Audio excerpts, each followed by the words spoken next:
Boy! Read me this. I haven't played the game, so I don't know. Actually don't know what he says, but from what I've heard. Great Kratos impressions to start off the show. Hello, everyone. Welcome to episode... Seven. We're not even that high yet, and I'm forgetting the episode numbers here. Welcome to episode 7. Is that a reference to what happened yesterday, 420? No. Not even that high yet. Well, I'm going to lean into it and just say yes, that was all intended. That was all planned. All planned, completely planned. But yes, welcome to episode 7 of Checkpoint Chat, which is 99% God of War and 1% Nintendo Labo today. That's a lie. That is a complete lie. I thought you were going to talk about the show overall and say we've got 99% PlayStation exclusive podcast now, and we've left our Switch days behind. I just spilled a bunch of Red Bull all over myself. On your beautiful... Is that an owl wearing a hat? Yeah, I know. It's that like is it's one of my favorite shirts, and now it's just got all sorts of Red Bull. Now it's got wings. Okay, you can carry on talking. I'm going to change my shirt real quick. Your shirt literally has wings. What? Why are you changing your shirt? No one can see what you're wearing. I go, anyways. Wait, no, it's very okay. Whoa, Alessandro's still got his shirts on. Wait, it's off. It's off. Stripping. Okay. Stripping right now live on the podcast. Okay, so this is episode 7. In case you missed that in that whole spiel between the Kratos impersonations and the implications of 420 hints and whatnot. And yeah, welcome. I'm not naked anymore. So, that's an even better shirt. Hot damn. Spider-Man shirt. Let's see if I can drink like not a baby. And we're now 100% fashion podcasts about shirts.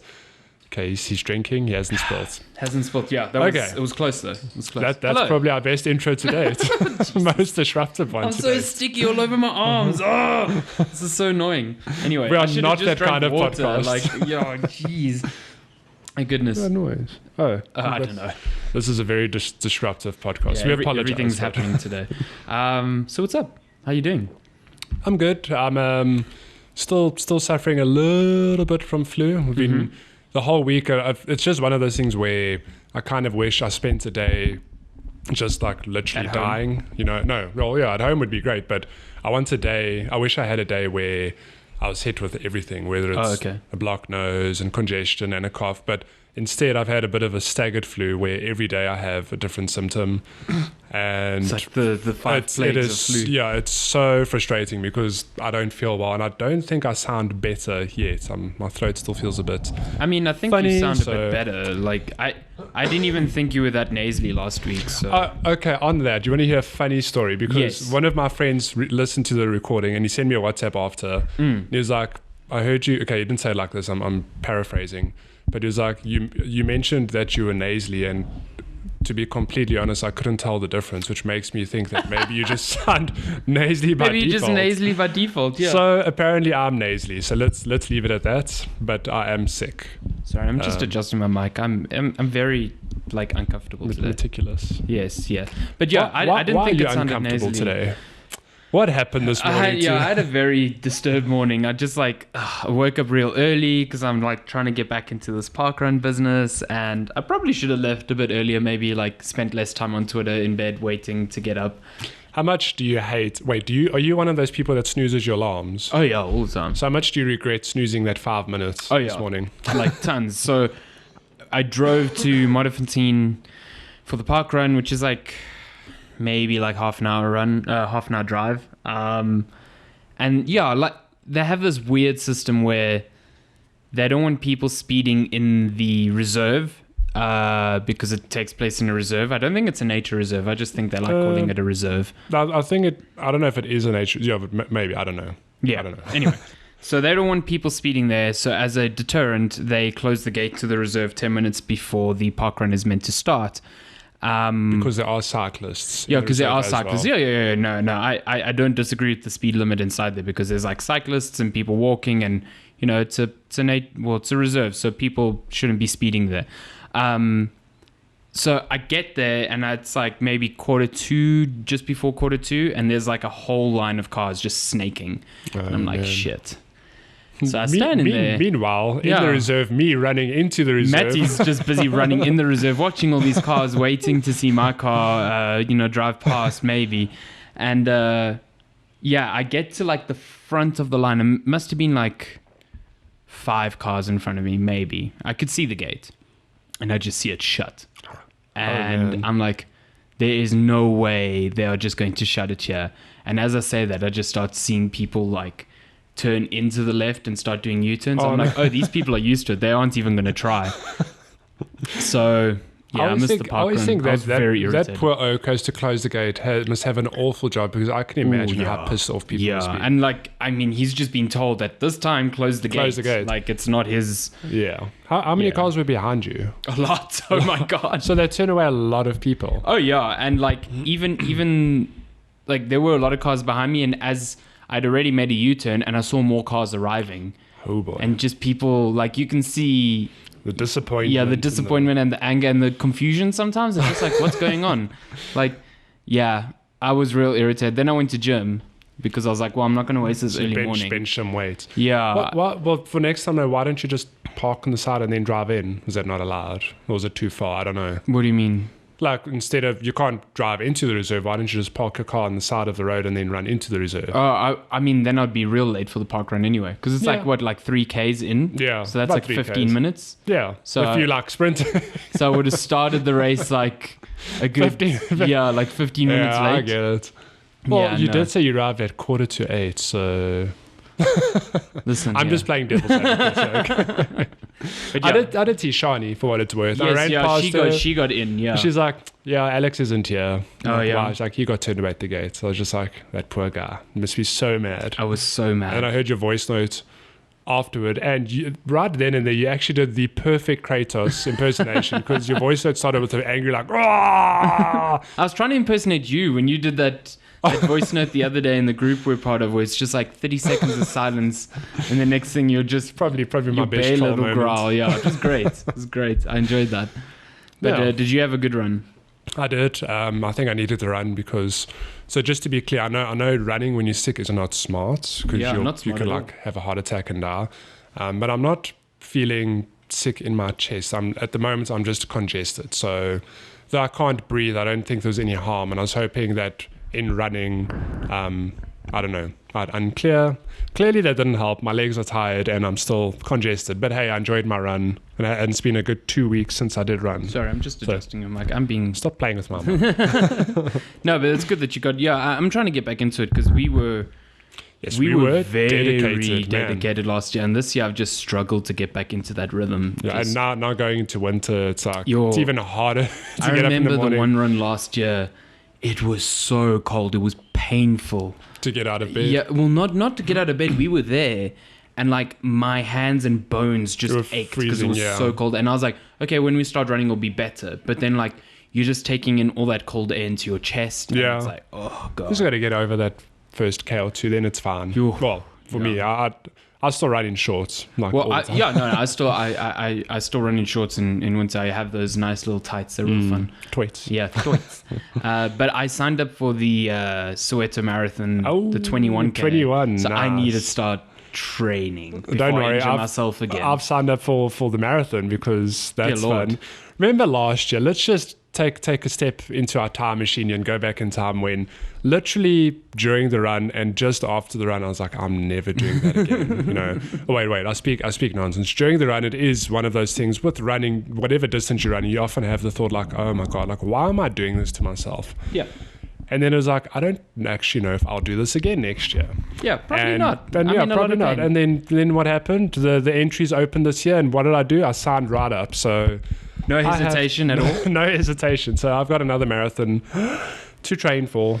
Fun. Yeah. I don't think I'll ever get to that point. Like You say that now. Do enough 21Ks. 42 is so long. My God, it's Yeah, It's scary. Meanwhile, there's a guy at my office called Kieran and my brother, who are training for Comrades at the moment, which happens in June, and like part of their training regime, they're doing a whole lot of runs. So if you go to Strava, you'll see. So my brother, for example, this morning ran a casual 38 kilometers. oh casual. Yeah, you and know. then he's going to do it again tomorrow, probably. You know, Your brother is a machine with running. It's, he is. Yeah.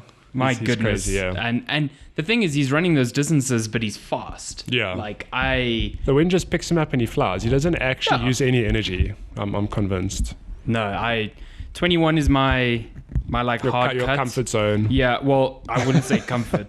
But it is my hard limit at the moment because the last time I did it, I injured my knees really badly. Yeah. And I think that's what ruined my rhythm of running in the first place. So I'm going to be more careful this year. No, you've got when's Soweto? November. So you've got plenty time to train for that. And I'm hoping that, like last year, Discovery have that whole... that run series. That was pretty fun. Yeah, I enjoyed that. Which is actually quite a nice little thing to get involved in. It's hectic at the time because it's like literally a half marathon every weekend or every second weekend, but I enjoyed it. Yeah, I only got 2 of those puzzle pieces because each medal was like a puzzle piece and it was meant to form like 4, like a whole thing. I only got 2. You got all 4, didn't you? I did. It's beautiful. How does it make you feel? Fit together properly? Yeah, it's like a proper puzzle. Okay, the one's like slightly off, but hey, I make it fit and it looks great. And you did the 21s for each of them, eh? Yeah, yeah. I don't think there was. I don't think there was a marathon. They're all half. No, they're all half, but some you could do 10. Yeah. So I did I did half marathons for each of them. Yeah. So yeah, they were fun. Running's fun. You should go run. We hope you enjoy our new running podcast. Yeah, I hope you enjoy our new running podcast. We tend to bounce between themes here. So, yeah. But games. Yeah, let's talk games. Or those things, I spoke a bunch about God of War last week, and there's 1 or 2 things I want to touch on again this week, but I'm not going to start that off right now. I have seen you been playing a lot of Witcher. I want to check in on that. On Witcher? I almost feel like I kept watching your progress during the week, and I'm like, he's going to finish it. He is going to finish it before the weekend, and this is going to be great because I'm going to hear about the ending. And it doesn't look like you I haven't finished it. Wow. Let me explain. The ending is protracted. Well, maybe, but let me tell you why. So I reached a point in The Witcher. I've played a lot now, and I got exactly what I said. I got into that rhythm of I'm going to start ignoring side quests, not do all the witch hunts, because you actually can't. You'll just be stuck there for 4 million years. And then you'll just burn out on the game. Yeah, and I don't want to burn out on the game because it's really good and I'd want to see it to its end. But yeah, I've played a bunch of it. And then I thought, hey, okay, something, what significant moment happened in the game. There's a big significant, I don't want to spoil it for people like Craig. No, I'm kidding. Craig, go play the damn game. Sorry. Do you want to take a minute, like spoiler session? No, it's not really a spoiler. Okay. You're looking for Siri and you found Siri. Hey. Like spoiler. Shocker. I mean, surely after 3 years, Craig, you should play the game. You'd know that. Yeah. Okay, but I mean, it's sort of... You took that great photo. With the flashbacks. Yeah, the like contrasting flashbacks of like present and past, and it's identical. It really, that was such a special moment because you spend the whole bloody game looking for Siri and you go to all these towns, you do all these side quests and you're busy piecing together like, oh, she was here, but she did this and then she moved on to this town and then finally you found her. So I've done that, and at that point you think like, I must be pretty close to the end, like surely. And from what I've heard from you and many others, you're actually not that close to the, this is after the game has warned you that you're actually close to the end. Side quests are going to be cut off or whatever. Exactly. So I was like, okay, I must be close to the end. I'm not at the end. Nope. But you are not. In that being said, though, a part of me is glad I'm not done with the game. It's one of those things where I just want to play as much of it as possible, but I don't really want to have to go to all the side quests and so what I decided to do is maximize my armor and my weapons, and because I'm going for sort of a light armor build, the cat gear just fits into that perfectly. Cat gear also looks the best. I don't know what the others look like, but it looks really nice. I mean, so I had the parts for like the first tier of it, and I was like, cool, let me go find all the other parts. So I've spent a whole bunch of time this week looking for these diagrams, and they're not hard to find. It's just I don't want to say a chore, but it is a chore of... It's like a fetch quest of sorts. It's like, here's the diagrams in this location, find it, and you have to find 6 different diagrams per tier. So then, let me tell you, last night I thought, okay, what I'm going to do, my goal for Friday evening is to get all these levels of the cat gear. Because if I remember correctly, it's 3 levels. Okay, that's what I thought as well. Oh, okay. Is it not? Okay. No, so I thought I'm going to get all 3 levels of the cat gear, do like a couple more relevant quests, and then I'm going to like commit to finishing the game. Okay. Put it behind me. But in finding all the cat gear, so I found the 3rd tier of the cat gear. And I'm like, cool, I can go craft this now. And I go and I try craft. I'm like, oh, I don't have the 2nd tier. Like, I just somehow missed some diagrams from the 2nd tier. Okay. So I'm like, God damn it, you can't craft the stuff unless you have the tier before. It's so cool.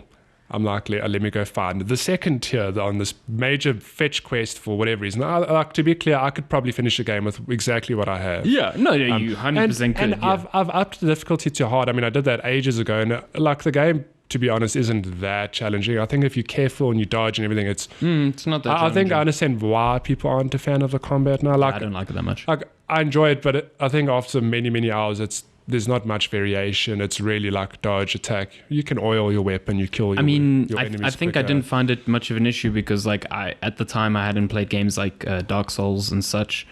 But almost immediately after playing The Witcher, I finished off Bloodborne and I was like, wow, The Witcher combat is terrible. Yeah. Actually. So it's not as deep as I'd hope. I mean, you can play around with the signs and whatever, but it's not nearly as deep as I thought it would be. I mean, I was not blown away, but at the beginning of the game, it was like, cool, this is a lot of fun. But, after dozens and dozens of hours, I'm like, yeah, it's a lot deeper than the second one. Like, you'll struggle going back to the second one now, especially in terms of the magic. The way they integrate magic in the third one's a lot much better than the second one. I do like that. I mean, it's very cool to switch the way because I'm so high, well, not high level, because I'm a more significant level now.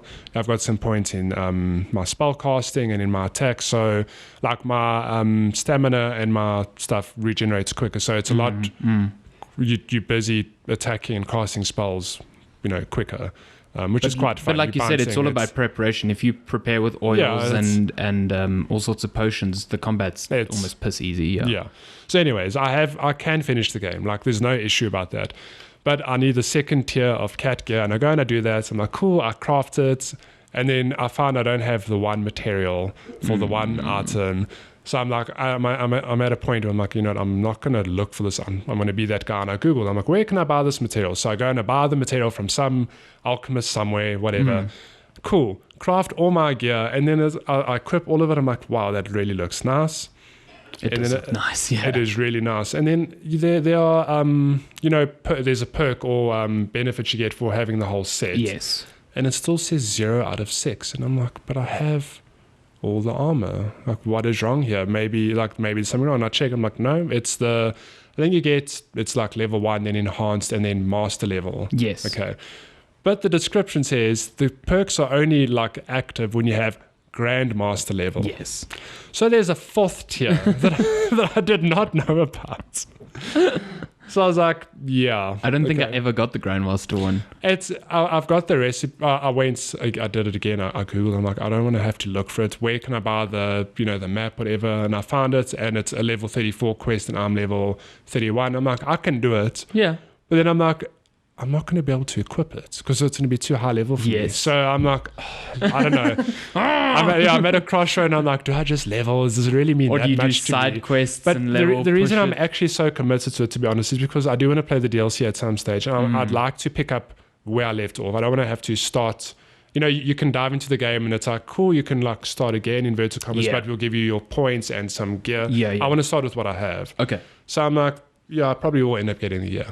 Not finished the game yet, though. Okay, but I can understand and respect why. Like, you want to have all that high-level god tier equipment before you take on the big god. Yeah, it feels good, looks good. So what are the 3 that you get? There's cat, there's Griffin. Ursign. What? Ursign is like bear. Yeah, and then there's Griffin, and then there's Wolf. It's Wolf. I think there's, isn't there Snake? No? I also think there's Snake, yeah. There's a couple. I don't know what the others do, but I know the one that I really like. Like, I love the way it looks, but I don't like its perks, is the Ursign one, because it almost looks like you're wearing a cloak. It's the one they used in a lot of the promotional footage of the game. Even the cinematics and stuff. Yes, I think I know exactly what you're He's got like about. A cloak, and he almost looks like a Jedi, and I'm like, that's dope. But if I'm remembering correctly, it's all to do with defense, and it doesn't give you good attack damage or spell damage. And I'm like, oh, that's so boring. Like, so I think I went with the cat gear as well. Yeah. I remember the cat gear being very, very nice as well. Some of it doesn't look great. Some of it looks like very bulky armor. No, the first tier of it, you literally look like you're wearing a shirt. I'm like, wow, this is great. That's protecting me from that werewolf, clearly. Yeah, but I'm about 70 hours into the game now. Nice. And I'm still loving it. Oh, I desperately want to give it a go again. Like, I've actually even considered buying it again on console because I reviewed it on PS4, and then when I got the collector's edition, I got it on PC because at the time I was still playing a lot on PC. And I've completely gone away from that. Now I'm playing 99% of my games on console. And I just don't want to play on PC again. Not because of the controls, because I'd end up using a controller Such anyway. Casual, yes. But like, just, I think it was this week or last week, they released the 4K and HDR patches for the game. The Witcher? On Xbox One X and stuff. And I'm like, wow, It's okay. tempting. Maybe I should just double dip and buy this game on friggin' Xbox One X and just have you go played for it. Have you played the DLC? I haven't. That's the reason I want to get back into maybe, it. do you want to play the whole game again? Why not just dive into the DLC? I feel like I want to play the whole game again because I gave the game a lot of attention for review, but I was also a bit still strict. rushing so through I it didn't almost, I didn't get to a lot that I wanted to get to. So I want to play the whole game again and play it the way I want to. But whenever I sit down at my PC and try get into it, I just can't. So I'm thinking maybe a console. But then again, I say this, but I still need to finish Persona. I just finished God of War, and like there's still a bunch of stuff I want to do in God of War. I haven't touched Nier Automata yet. I know. I haven't touched Monster Hunter yet. All these games. I'm kind of burned out on Far Cry. I'll admit that. Like, I played a bunch more, and I'm like, yeah, cool, the loop, but I really don't feel like playing anymore. Like, and I haven't even finished. There's like the island split into 3, and there's like 3 generals, and before you can take on the main bad guy, you have to kill the 3 generals. I haven't even finished the first one. I just can't give a shit anymore. Yeah, I'm over it. It's I don't know if that's not my game. No, but really not my game. Not even just not your game. I think I'm in the same boat where first person shooters in general, I'm like, I don't know if I don't really vibe with him that much anymore. Like single player narratives, like I play some PUBG. I mean, and even that I haven't played for a long time, but I think of like Call of Duty and Far Cry. I find it very hard to get excited for them now. I mean, like Overwatch is probably the only exception because that to me is just, it's a shooter, but it's like a team-based shooter and there's abilities and I don't know. I think the last time I really got excited about a first-person shooter campaign was Titanfall 2. I was just going to say, I think Titanfall really 2 is good. probably the one I should go back to and play because Do you have it? I don't have it. Oh, it's $6 $6 on PSN. Yeah, it's like nothing now. It's a travesty because that game is phenomenal. It's really good. Yeah. And it's sad because I've heard it's amazing and it's just sort of been overshadowed by these bigger ones. Granted, it's got its own community, but maybe it deserves a bit more love. I don't know. I also need to get back to Shadow the Colossus. Wolfenstein, the new Colossus. Oh, those are shooters I actually want to play as well. You know what I did? So I bought the second one on sale in Christmas, and then I was like, I never finished the New Order because I felt the New Order was too long, and like I was near the end, and then I just stopped playing. So I started it again. I was having a really good time, and then the same fucking thing happened. Like I'm really close to the end, and now I haven't played it for like 2 months. So now I'm like, you have like what I have in terms of, I do that a lot with the Final Fantasy games. So Final Fantasy 15 now is good, dedicated. I played it from beginning to end, but to this day I've still not finished Final Fantasy 13, which I know people argue it's not the greatest game in the series, whatever. Just the first entry. I haven't even touched the second ones, the second and third one. But I started when that game launched. I played a good 20-25 hours, and then same thing, I just don't play it for a few months, try get back into it, can't get back into it, just forget about it. 2-3 years later, maybe even longer after that, I'm like, I've played every other main entry Final Fantasy besides the the online ones, 11 and 14, but I've done all of them. I need to finish at least 13 to like I've done Lightning them all. Returns. And I haven't played 12 either. Well, I'll get to that one day. But I started 13 again, and I played it, and I loved it even more the second time around, believe it or not, because I don't know, maybe I just knew what to expect from it, and then I finally reached like the open part world, and the game opens up, although I know it takes like 20-30 hours to get there. Gross. And then I was like, I was actually very close to the end, and then the same thing happened. I didn't play it for like 2-3 months, and then this story's got a bit of a twist, because when I did want to get back to playing it, I don't know what happened to my disc. And to this day, I don't know what happened. Oh, okay. Wasn't it a Steam thing, so you can just re-download it, or? No, I was playing on PS3. Oh, God. Remember, Final Fantasy 13's that old. But just, so what do you have with Far Cry? Oh, wait, we were talking about Far Cry. Yeah, Far Cry. Oh, sorry, whatchamacallit? Wolfenstein. Wolfenstein. Yeah. I have that same problem where there's something, I don't know what it is. I get to a point, I'm like, cool, I'm just going to not play for a bit. And then you kind of you don't just like finish fall it. off of it. I'm honestly just thinking about like, because the main reason I started the first one up again was because of the story. Yeah. And the story is pretty good. I actually appreciated the story of the first one a lot more the second time round. But I'm running into the same issue with the New Order, that I don't find the gameplay that fun. Oh, yeah? And a lot of people that, you know, because I pick and choose which writers I kind of vibe with, because they tend to share my opinions on games. So it's like, if you like this game, I'm probably going to enjoy it. And all the people I kind of follow said the same thing. They're like, the story's really good in the second one, but hey, if you didn't like the gameplay in the first one, you're not going to enjoy it. The same thing. And I was like, fuck.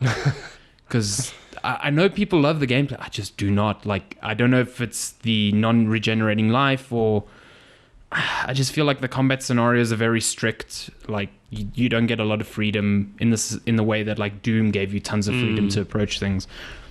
So I just don't enjoy it. The pace doesn't know if it wants to be a stealth game or a very fast-paced action game at times. Like, it's very confused at times. So I don't know. Yeah, I'll get to it. Get to it one day. Yeah, not Far Cry. Fuck that game. I think I don't think I'll ever play it again. To be honest. Like, yeah. I'm super disappointed by it, because a lot of people were like, oh, this is a refinement of its systems. And yes, I agree. Like, there's not a billion icons on the map, and like the way you organically open up the world is very interesting. But the moment-to-moment gameplay is exactly the same, and I just cannot deal with it anymore. And they shoot you with bored. They shoot you with bliss bullets. Yeah, bliss bullets. Like, bliss. Fuck. What is this? Yo, your Kratos is coming on really nice. It's so contrived. That whole story is just so shit, and I just don't like it. Yeah, whatever. So let's talk about a great game. God of War. Yeah. Yes. I know you spoke a bunch about it last week, loads. but you weren't done with it yet. And now you've made it to the end of the journey. Yeah, so I thought, I actually didn't know if I was close to the end when we chatted about it last week, but I ended up spending most of Saturday, most of Sunday, and then Monday and Tuesday still playing it. Shit, so you're actually quite there was a lot. There was a lot. And I did a lot of side stuff because I thought, you know, we got the game late, so we missed the embargo already. So instead of trying to rush it out and have the exact same opinion, I'm going to like dig deep into what's happening on the side and, you know, see if that all holds up as well. And it does. It's a really nice lengthy review, but it was really good. Yeah, jeez. So at one point I looked at the word count and I was like, oh shit. And like, I'm like, haven't actually spoken about a lot of things and I'm running out of a lot of space here. So yeah, that was an interesting... Yeah, that's probably one of the longest reviews I've written in a long time. The way I gauge it, so on Critical Hit, they on the top of the whatever article reading, they've got a little minute counter. Minute indicator. Like, this article take you 2 minutes to read, and reviews are generally like 7 minutes. Yeah. Yours, I think, was 12 or 13 minutes. I was like, damn, this is a lengthy piece. Yeah, it was a lengthy piece. Jeff was even like, holy shit, this is pretty long. I've got to edit all of this. Yeah, but I enjoyed writing that review mainly because there's no facet of that game that I don't think I enjoyed. I think, you know, I give the game a 10, and this is where things get a bit prickly because it doesn't by any means mean that I'd have no thoughts on things that could have been changed. I just think that everything else in the game overshadows the very small issues I have with the game. One of the issues being that I think it maybe goes on for a bit too long. Like, I felt like I was really at the end, and Kratos is in this room where you can travel to other realms, the Bifrost essentially. And it's like, cool, we're going to the area where the game ends, and no, we need to go outside and find one more item and come back. And it's like, no, we need one more item. Go out. It's like, it feels like they just artificially extend the game. Like, going to find those items is still really exciting because it's not as simple, go here, open a chest, come back. There's a lot of stuff on the way, but at times it's just like, oh, I felt like we were so close to the end, and then you just pulled the rug from under my feet, you know? And it happened like once, and there was coincidentally very close to the end. So that's the only real issue I have with it. There's a bunch of end-game stuff that I really want to get to. So later, like throughout the game, you come across these magical doors that you can't open. You go back to them. Yeah, very, very late in the game, you get an item that you're able to open them with, and then you realize that they hold these really intense combat challenges. I won't say who against, because I feel like it's a really fun story bit. Like that. They're combat rooms, but they have story tied to them, which is very interesting. So I need to wrap those up because those are some of the most intense fights. I think I finished 3 out of 8 by the time I finished the game, and some of them were just kicking my ass, like unbelievably. And then there's like a whole other like realm that is also filled with combat challenges that I haven't finished, and then one that I unlocked really close to the end of the game because like there's this thing that is similar to Rise of the Tomb Raider where you can pick up these tomes that have languages on them, and they teach your son Atreus like parts of this language, and only once you've deciphered an entire language for specific regions can you then travel to them. So I only found the last tome to the last language like on the doorstep of the end, so I haven't even touched that area. There's a lot of extra content. Yeah, there's loads of stuff that I want to go back to do. There's loads of side missions that I haven't wrapped up, loads of challenges that have secrets that I haven't wrapped up, and legendary gear that need certain resources that I haven't even seen. So are you going to platinum the game? Gee, you know what? I thought about it because I platinumed Horizon, and I thought Horizon was a very fair platinum. But I think maybe Horizon was a very fair platinum because it marked all of its collectibles on the map. There's one collectible in God of War, which are these like glowing green ravens. They're called the Eyes of Odin. And they just fly around like everywhere. They're hidden in some odd places sometimes, and you have to like use your axe to kill them. And there's like over 100. And shit. I've maybe hit like 20. And I don't like... Is that a trophy though? Yes. And I was just like... That is the only trophy where I'm like, oh fuck, I really want to do this. To do that. It's the one trophy where I look at it, I'm like, this will keep me from platinum the game because everything else seems 100% doable.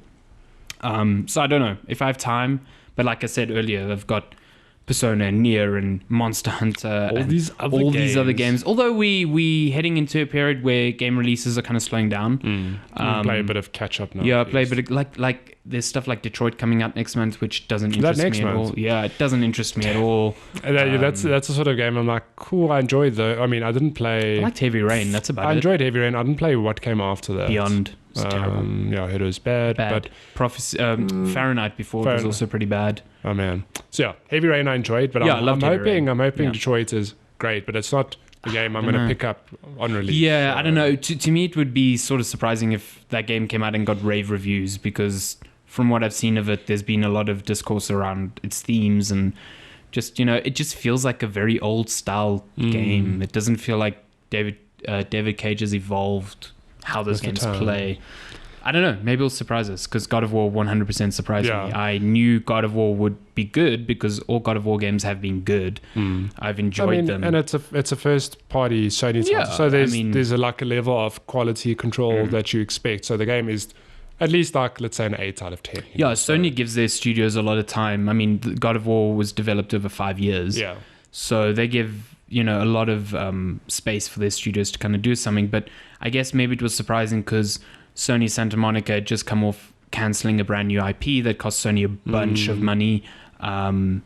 Before then, they had made God of War Ascension, which was received extremely poorly because, I think people were just kind of over the God of War formula. It was a formula that started on PS2 and never really changed. Yeah, and it was super stale. 6 games long. It was just stale, and that's why this reinvention was so necessary. And I mean, they just knocked it out the park. Just it's really interesting though because you see the creative director Cory Barlog talk about the inspirations for this game, and between directing God of War 2 and helping create it on PS2, he's had a son and developed a family, and you can see a lot of that poured into this game. So it's just interesting to see how life changes and a creator's life influenced the game so heavily, and it's the best part of the game. 100% is that relationship between Kratos and Atreus.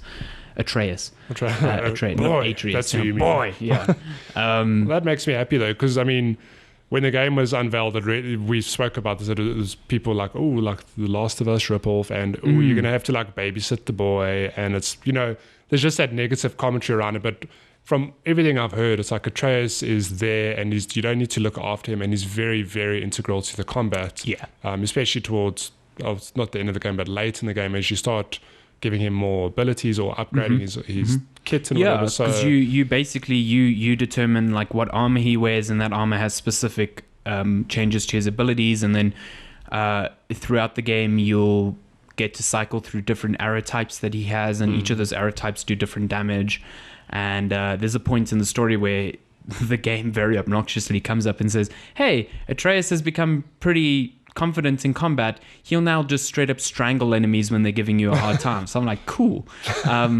And yeah, like if an enemy's giving you trouble, he'll jump on their back and strangle him with, you know, the string on his bow and give you an opening. And like, he feels very dynamic. You tell him when to shoot arrows at enemies.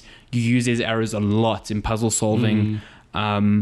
It's completely different to Ellie in The Last of Us, which is entirely passive. You never tell her what to do. How many times did you play The Last of Us and you saw Ellie run in front of an enemy and the enemy doesn't react, and you're like, well, that's fucking too dumb. often. Yeah, exactly. So it's like none of that happens with Atreus, and I think it's almost weird because The Last of Us must be looking at this and going, if we have this whole, you know, co-op dynamic thing going again in The Last of Us 2, we have to be up to this level. Yeah.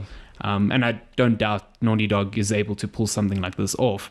No, well, I mean, The Last of Us came out 2013. Good 5 years ago. So, yeah. And I mean, the Sony studios share. There's an anecdote I saw.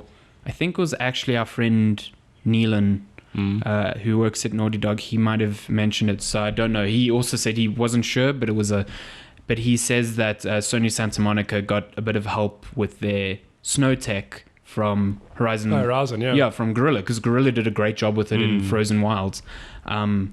So yeah, they share. I mean, they all collaborative with that. Jesus, I nearly at Red Bull. Nearly destroyed the podcast. Soundboard, yeah. So they all share stuff like that. So yeah, it's cool. It's a great game. Yeah.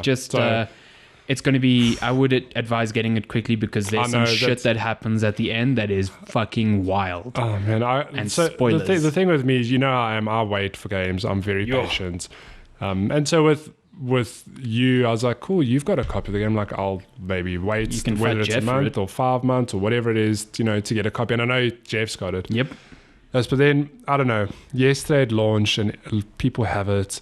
And a good few friends of mine are like sending their not their screenshots of the game, but their photos of the actual box. And I'm like, oh. You got it bad though. You were willing to buy a whole PlayStation for it. I wouldn't actually buy the PlayStation, but it did cross my mind. I was like, if I really want this game, why don't I just get the limited edition PlayStation? Yeah, you know. I mean, I don't have a PlayStation Pro, so like, why not? It was like a hypothetical thing, but I was like, that's stupid. I'm not going to do it. But then, I think it was last night or even this morning, I was like, you know what, maybe I should just buy the game. Like, I have nothing, just to be clear, I've got nothing against buying games, but as someone who's now saving for a wedding and life, I can't you have other priorities. Justifiably throw away like $1,000, yeah. You know? But I don't know, this is a game I'm going to think about, and it's like, maybe I should do it, you know? I would 100% advise it. Like, I think it would be a great jumping off point after The Witcher. Like, once you finish The Witcher, you go into God of War, because it's less expansive than The Witcher, but it's still open enough that you can experiment and find secrets and have better combat. And yeah, I just don't want the ending spoiled for people, because I know I have to just delete my Twitter account. Man, it is something. It is really something, and it really, you know, they don't leave it on a cliffhanger or anything like that. That's but cool. they hold back enough that you're like, cool, I can see where this could go in the future. Like, and I'm 100% sure they're going to continue with this, because there's a lot of let's say a lot of figures that you hear about and never see. Okay. So I'm like, cool, I know where they're going. Yeah, I know where they're heading with this thing. But the story is so central to these parental themes. Even its antagonist kind of ties into these parental themes so well that the last fight and the last like little dump of story exposition is just really good. And it would be terrible for it to get spoiled ahead of time. It'd be a darn shame if it were spoiled. Don't spoil it for me. But that's God of War. It's phenomenal. I gave it a 10 out of 10. It's my third ever 10 out of 10 in 7 years of writing. So it's Journey, God of War, God of War, and Mario Odyssey. So you've got your Journey tattoo. Yes. When are you getting a Mario Odyssey and God of War? You know what I'll get? I'll get Kratos wearing the hat from cap. Mario. Oh, yes. Nice little crossover there. Although speaking of crossovers, there was that image that Guerrilla Studio sent out, wishing well. Am I getting this wrong? Yeah, the wishing well to Santa Monica, and it was Aloy teaching Atreus how to shoot his bow. It was very cool. With Kratos watching them, I was like, well, there's the mom, unofficially confirmed. And this is the crossover game we need that we didn't know we need. There's been some awesome stuff from other studios congratulating them. I saw the Shovel Knight peeps. Yes, that's this morning. The one. I saw your one this morning. The Yacht Club games, they made a whole 2D level with Kratos in it. Oh, it was very cool. Very. I like it when other studios use their game characters to congratulate each other. Naughty Dog sent out a gif of Nathan Drake congratulating them, and it's just cool. It's rad. It's nice. The game industry is a nice place sometimes. Sometimes. But that's all I've played. I really haven't played anything else, and I'm going to dive straight into a new review game called The Forest, which is kind of like single player Rust. Wait, The Forest. Yes. That's a game I played 2 years ago. Same. I played it a bunch on early access. It's like a... Is it out now? So it's coming out on 30th of April. Okay. Yeah. So it's like survival. It's like a survival game. It's some Rust. Weird shit happening there.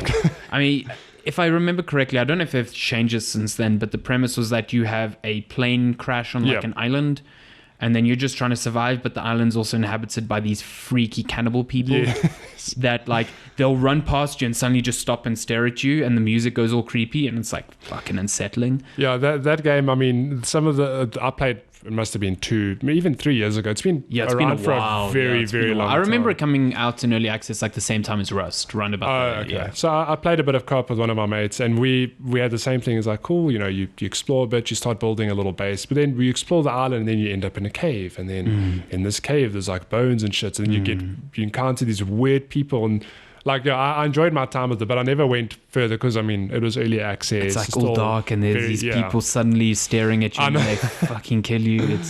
It's so terrifying. Funny. I actually had, I completely forgot about that game, but the moment you said it, I was like, oh man, The Forest. So, I'm very keen to see what they've done, since then, because even when it came out in early access, it was pretty robust. You had a lot of cool survival mechanics. You could build traps and base defenses to keep yourself safe during the night. And the best thing about Rust is that the best thing about The Forest as opposed to Rust... The best thing about Rust is nothing. Nothing. The best thing about The Forest is... the best thing about The Forest is that it's PvE. You can play co-op with someone, but you're surviving the island. You're surviving from the zombies, and you're surviving together. Yeah. I guess how far that depth goes will be interesting to see. Is it just survive night to night like a Minecraft thing, from creepers, which are just cannibals exploding this time. Yeah. So, but I think as a co-op experience, it could be really fun.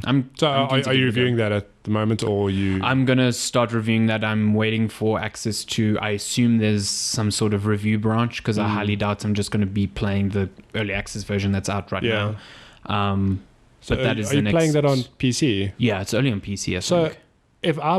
If I bought it, then I should obviously have the full version. So maybe we should play some co-op. Yeah, sometime. we should play some co-op. Yeah, that's the beauty about early access. You get the access to the game when it launches, and you would have bought it at a cheaper price. Yeah, I was just checking because I can't remember if I actually bought it or if it was a free-to-play thing. Or, I did buy it. You had to buy it. Yeah. Well, that's nice. So let's see how that turns out. Yeah, I'm keen to give it a go. Yeah, I'm really keen to give that a go, and hopefully it's much better than Rust, because Rust was super disappointing.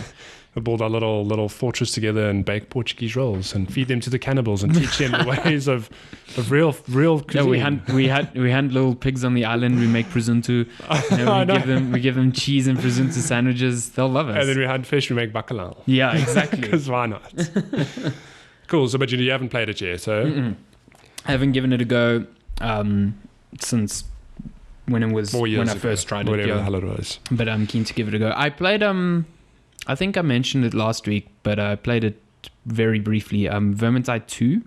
Yeah, I don't think you spoke about it. Oh, wait, did you mean? I don't remember. I think I mentioned it, and I said I'll speak about it some other time. Yeah. But Vermintide 2, sequel to... Well, it's Warhammer, right? Sequel to Vermintide 1. Yes. It's Warhammer, the medieval Warhammer type. I don't understand the lore of Warhammer. I just like the game. That's too much for me. And the first game was very much like a Left 4 Dead inspired co-op title. You were fighting a lot of rats, infected massive rats. And the second one is very much like that. I like it a lot. It's scratching the left-footed itch, considering Valve hasn't done anything.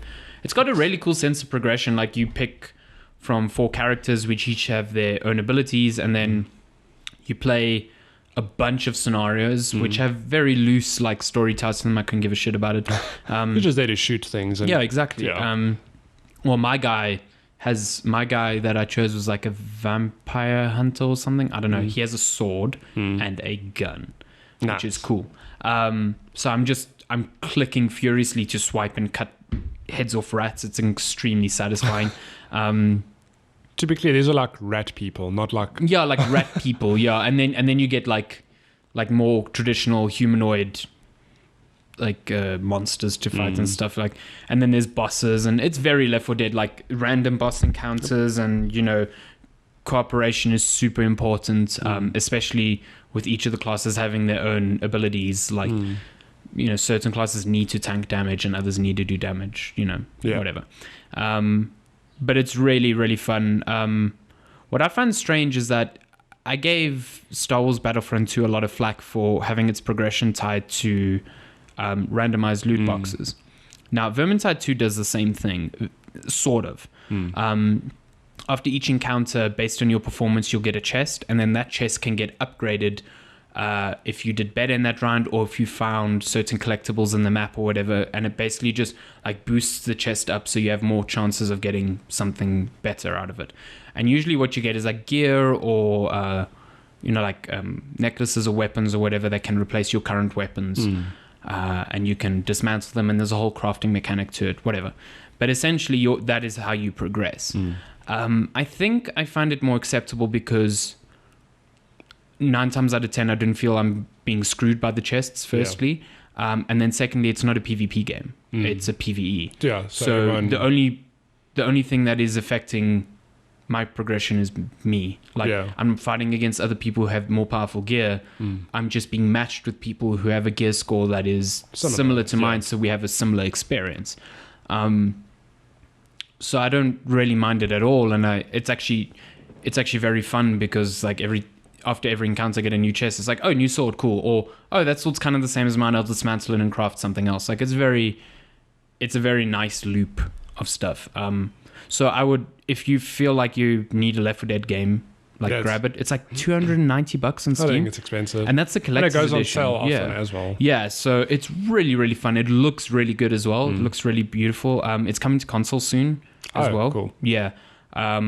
I think Valve is dropping the ball with not making Left 4 Dead 3, and Vermintide is like, fuck yeah, cool, we'll take Valve that. is dropping the ball by not making a lot of stuff. I mean, this game improves on Left 4 Dead 2 in so many ways. Oh, really? Yeah. It's super engrossing, super fun. And there's a lot of hidden depth to it that, luckily, I'm playing with my cousin who's been playing it a bunch. So he was explaining things to me that the tutorial never did, like how to do dodges, and if you dodge in a certain point and press something else, you'll do parry attacks. And there's a lot of depth that I don't understand. And there's a lot of like character depth that I need a grasp with, like how certain enemies need to pause like special attacks from enemies by, there's a lot. But it's super good, and you should 100% get it. Yeah, a lot of my friends that have actually played that and recommended it to me, and I've always been like, nah. Yeah, I wasn't too keen on the first one, but the second one, I'm I've really heard, it's really good. So really want to get into it. Maybe I'll pick that up. Yeah. For playing after all my other backlog games, which is probably not going to happen. No. So I finished Seymour Dick 2 yesterday. Yes. But I do not think we have time to talk about that, so I'm going to push that forward. Okay, next week. yeah. Maybe that deserves a bit more than a 5 minutes. More time, yeah, because I really love the game and I'd love to talk a bit more about it. Make a note, because I really want to hear your thoughts on that, and I don't want. I'll make a mental note by next week. Yeah. Cool. Yeah. Okay. Maybe by next week I'll have finished The Witcher 3, and we can do a double. Then it's just going to be a Matty cast, like. Yeah, we're ditching the fashion podcast. It's all about me now. Yeah, exactly. But maybe so I'll postpone that. But let's get into some news. Okay, let's get into some news. So the biggest news, I don't even need to look it up right now, that happened this week, is the Call of Duty stuff. Yeah. So did you see any of it? Yeah. So I didn't read deeper. Well, I didn't read any articles relating to it, but I saw the headlines. So I know that Call of Duty Black Ops 4 is ditching single player, and I don't know if has it been confirmed that they're having a battle royale mode, or is it strong rumors? So these all came from the same rumors. So to catch everyone up, there was a report by Polygon that was then corroborated by Eurogamer and Kotaku. So essentially, Tom Phillips from Eurogamer and Jason Schreier from Kotaku and Patrick Klepek at Waypoint all kind of chimed in onto the report from Polygon, whose writer I forget now. And they're all like, yep, we've heard this. This is 100% true. And considering the track records of just those three reporters, like it's very likely. Jason Schreier is the Bioshock Jason Schreier, leaker. yeah, press sneak. And he knows people who know people. Yeah, exactly. You know, I mean, he was the one. Well, him and Patrick Klepek both worked on leaking Scorpio before it was ever announced, the PS4 Pro before it was ever announced, Bioshock and stuff like that. So I trust them a lot. They basically said that Treyarch's having issues with the single player and they're just going to cut it.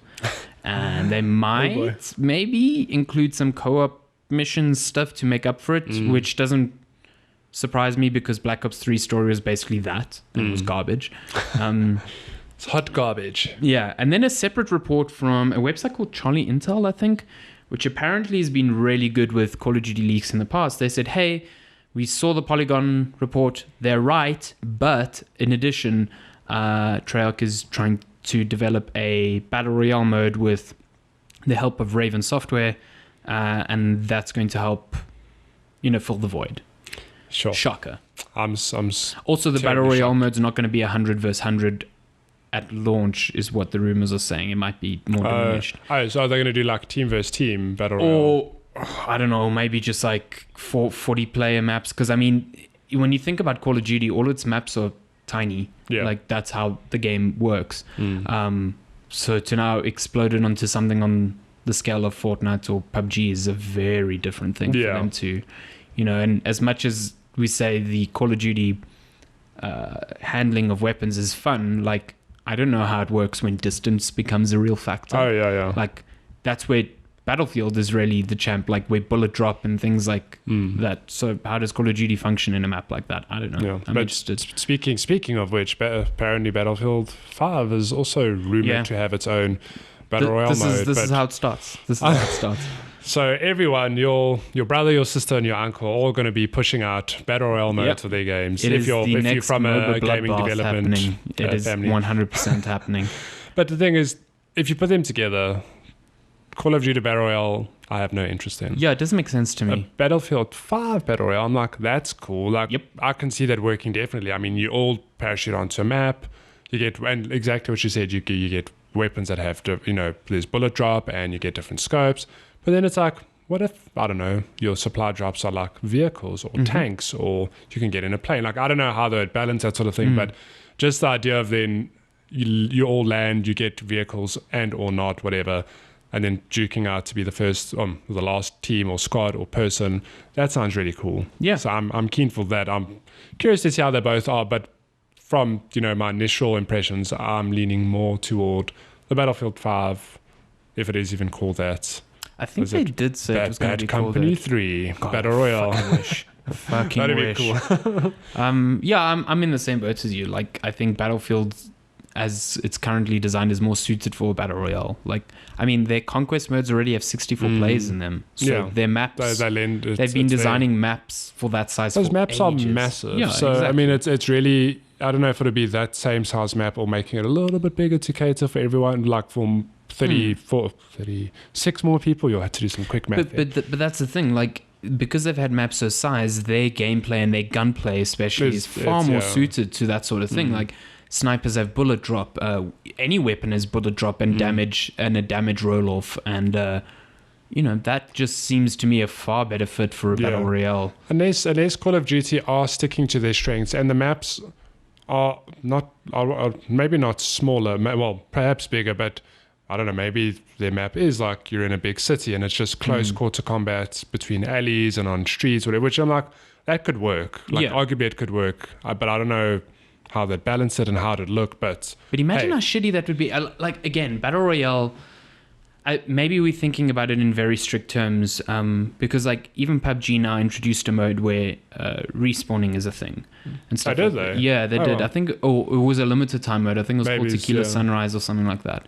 Okay. And it was kind of cool because a lot of people said it was a really neat way to hop into the game and actually test a lot of the weapons out. Yeah, because when else do you get to test all the shit? You find a weapon and you die. Yeah, you die, or you've just got to like surrender yourself to a day of losing PUBG matches so you can test the weapons. It's not fun. So like Call of Duty could call something Battle Royale, but it doesn't mean it has to be 100 people on an island on a plane. It could be 30 people in a slightly biggish map, and if you die, you die. But the way Call of Duty runs and how quick it is and how fast it is, I don't think it'd feel that satisfying to be like, I'm in a game, 30 seconds later, I'm dead. Yeah, and it's and then like the person who wins plays what for 5 minutes. Exactly. It's like maybe 5 minute battle royale games. I don't know. Yeah, you see, I don't know. I'm put it this way: Treyarch has done some great things in the past. I don't think they're dumb. I'm interested to see how, or Raven Software at least, how they implement this. But it's like the biggest head scratcher to me. Yeah. And just not having a single player campaign is so frustrating. Like I'm sure Activision's done the maths, and I don't think it was a decision they made lightly, because obviously they were developing a single player and it didn't pan out. But at least for the past 3 years, that's the only thing I've wanted to play. There's a single player and Call of Duty. The Treyarch and the Black Ops stories have been pretty good. Pretty. Well, the first good. two. Yeah, the first two. I think you said Third was like rubbish. Rubbish. But I mean, again, we've touched on this. The Black Ops one's still probably my favorite Call of Duty. It's one of the best, easily. Yeah. And the second one's also extremely good. Yeah, never played it, but hey. So yeah, I don't know. I'm pretty disappointed by this, and I guess if it still works out, this will just be a template that Activision carries on going forward. So yeah, I don't know. We just have to wait and see. When do they launch? Well, when Call of Duty is in October, beginning of October this year, and I think Battlefield is later in October. Yeah, and it hasn't been. Well, they both haven't been officially unveiled. So yeah, no, I think Call of Duty is stuff. getting its gameplay reveal in May sometime.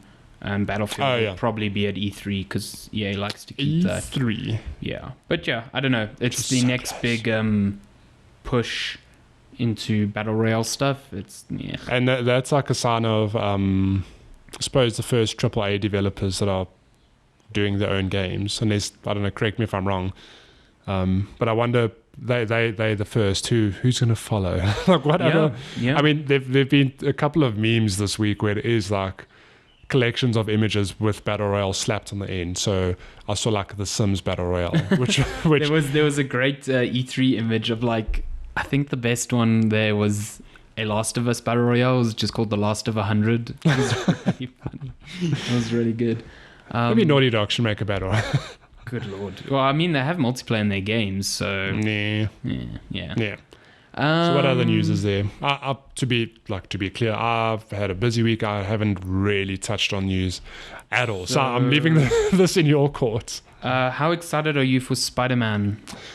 Very excited. I don't know how. Not Spider-Man that on PS4. not that they should be compared, but given that God of War is the PS4 exclusive this year and Spider-Man's a PS4 exclusive as well, coming out later this year, how's it going to be against God of War? God. September. Yeah. So again, not that they should be compared, but I'm very excited and I hope it does as well. Otherwise, just give me a damn good Spider-Man game. That's all I need in my life. What has been interesting to me, so Game Informer has had their whole month of Spider-Man coverage, which is coming to an end now.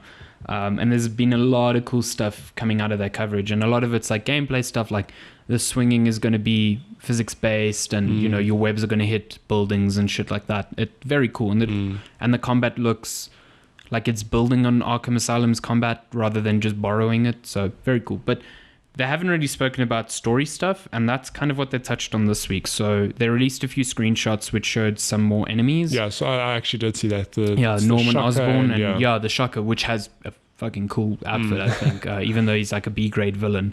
But the most interesting bit to me was the changes that Insomniac is making to Mary Jane Watson. So Mary Jane... So firstly, Spider-Man takes place 8 years after Peter becomes the Spider-Man. So he's experienced and done shit. And Mary Jane knows that Peter is Spider-Man. but they aren't like romantically involved. They've been like on and off, But in the past, Mary Jane has been nothing more than like a damsel in distress or a romantic interest for Peter. Like in the films, she's always like, "Oh, don't be Spider-Man," this and that, and save me. Her character's been very like one note. So Insomniac kind of wants to move away from those tropes, which I find really interesting. Mary Jane is a reporter at the Daily Bugle where Peter takes photos, and she kind of wants to clean up crime in that sort of way through journalism and exposing, corruption and stuff like that. And she kind of every now and then enlists Peter's help to track down leads that are maybe a bit too dangerous or, she doesn't have access to. But at the same time, she's completely independent. That's cool. That's her type of thing. So Insomniac did say that there are going to be instances where you play as Mary Jane, and she will have her own unique gameplay elements and aspects. And so I'm very interested to see what that's all about. How that actually fits into the game. Yeah, she's a pivotal character in the story, as they say. That's cool. Yeah, it's plot spoiler. She becomes. I'd be down. I'd be down if it turns into sort of like a what's that game? Fuck, the Ubisoft game with the photographer, Beyond Good and Evil. Yeah.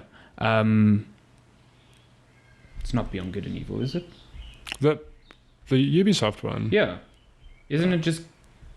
And I think the one they announced the sequel to. Yeah. It's Beyond Good and Evil. Yeah.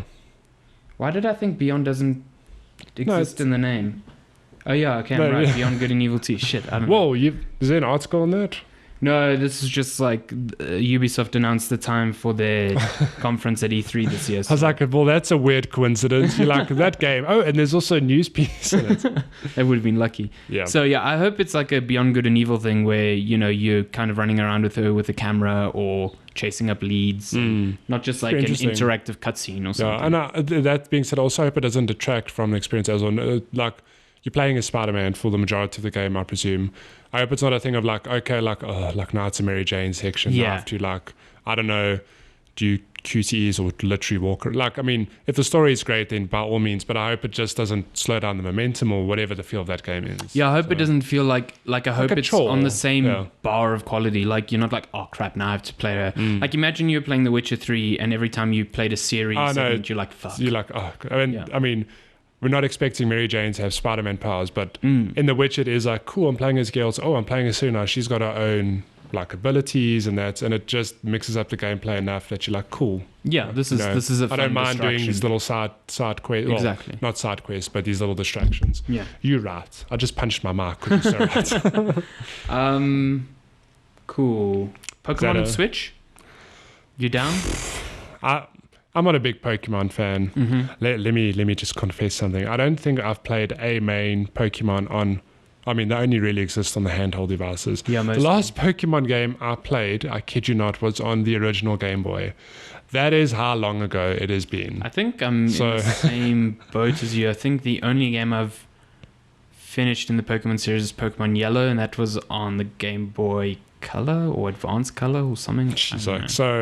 It hasn't really grabbed me. And I've had DSs and I've just never been into the Pokemon games. It's one of those things where I suppose if I played it, I'd be like, cool, like this is the game for me. I nearly jumped into X and Y when I got my 3DS. It's Darren, isn't it? He's just talks it up. Yeah, Darren is huge into his Pokemon. And then when the one last year or the year before came out, Sun and Moon, I nearly dove into that. But I don't know. I feel like when it comes to Switch, and it will come to Switch, it might be a great jumping on point because... Yeah. No, I mean, I feel exactly the same. Yeah, it's going to be like I'm hoping it's going to be a bit of a reinvention of the formula, and that serves as a great chance to just hop on and start. But the news this week was that, or the rumor this week, is that it will debut 8th generation Pokemon. I didn't even fucking realize we were that I didn't even know we were on the 8th generation. I thought we were still on 4th or 5th or something. Also, so yeah, that's new gonna, Pokemon, man. Yeah, so if that happens, which it, like you said, probably will,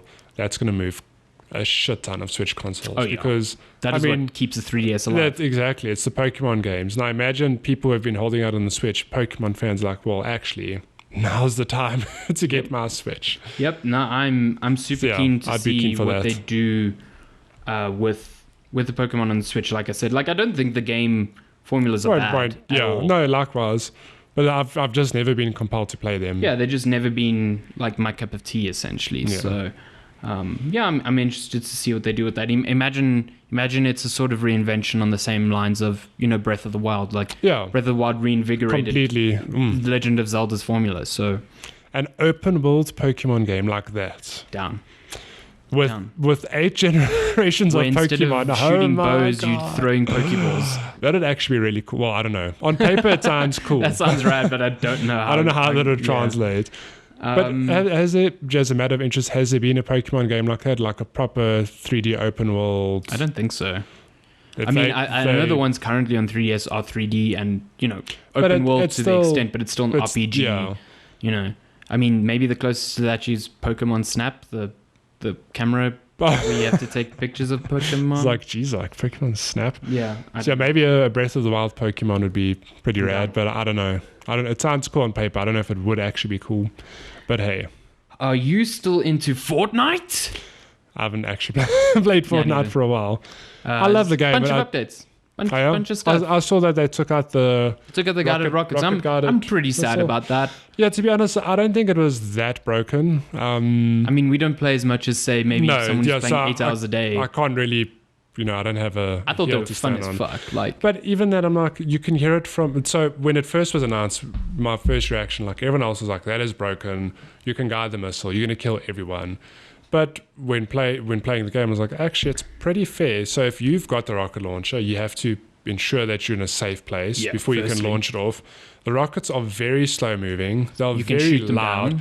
And you can shoot them down. And they are very hard to turn. So if you see someone to do a U-turn and try hit them, by that time, if you're good enough at Fortnite, you've built up everything. And because they move so slowly, it's very easy for you to build a structure around yourself to defend yourself. And you shoot them down. So...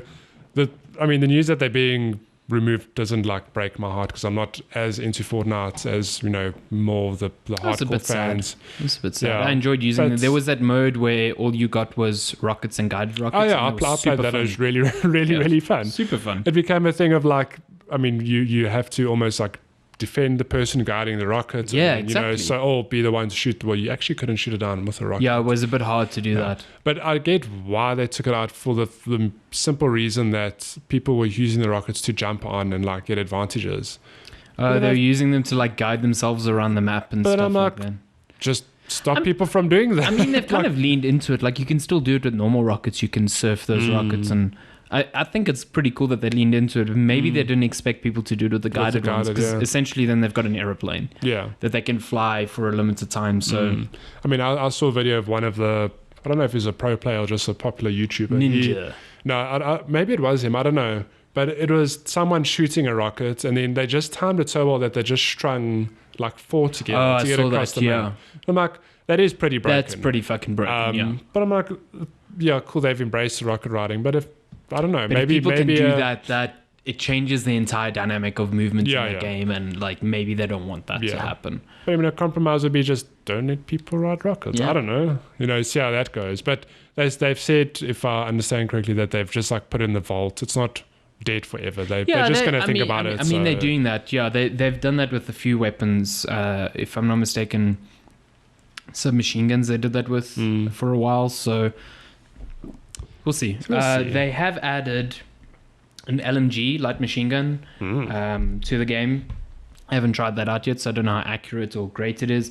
And they've also brought back the 50 vs 50 limited time event, which is dumb amounts of fun. I haven't tried it. It's a great way to kind of learn building because you've got 50 people in your team distracting everyone else. You build a city, basically. Yeah, it's a great way to learn how to build fast. It's a great way to test out weapons. And it's just fun because it's not like you drop on the map with 50 other people at the same time. You're all scattered around the map and you just watch these counters go down. And it's a great time. Really fun. Really excited to play that. I don't know how long it's up for, but... Yeah. Maybe by the time you listen to this, it's gone. Yeah, it's definitely out. It definitely went live this Friday.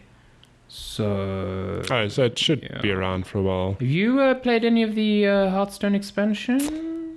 I literally logged in, got my legendary, opened up my 3 packs, and didn't do more than that. Wow. That's I know. the bare minimum. I've fallen off the Hearthstone bandwagon. Okay. So, well, I mean, as I've discussed, probably on like one of our first episodes, what is the last expansion? The Kobolds and Catacombs. Yeah. I probably touched on it when this new expansion was announced. But yeah, that had that single player component, which I really loved. And the Witchwood expansion doesn't. Oh, okay. If I understand Oh, it correctly. doesn't have any single player? Oh, lame. If I understand correctly, though, there is something coming. I don't know. That is kind of lame. Oh, but sorry, you probably won't see it there, but I saw on Twitter this morning, Ben Brode, the lead dude on Hearthstone, he's leaving. I did see that. So explain to me, is he the like main designer there? Or? I think, yeah, he like heads up that whole team. Okay, that's not the dude you were fawning over when you went to Gamescom. Oh, no, Jeff Kaplan. That's Overwatch Senpai. Oh, is that Jeff Kaplan? From Overwatch. Was that the guy you kept saying, there's Jeff no, Kaplan? you're thinking of...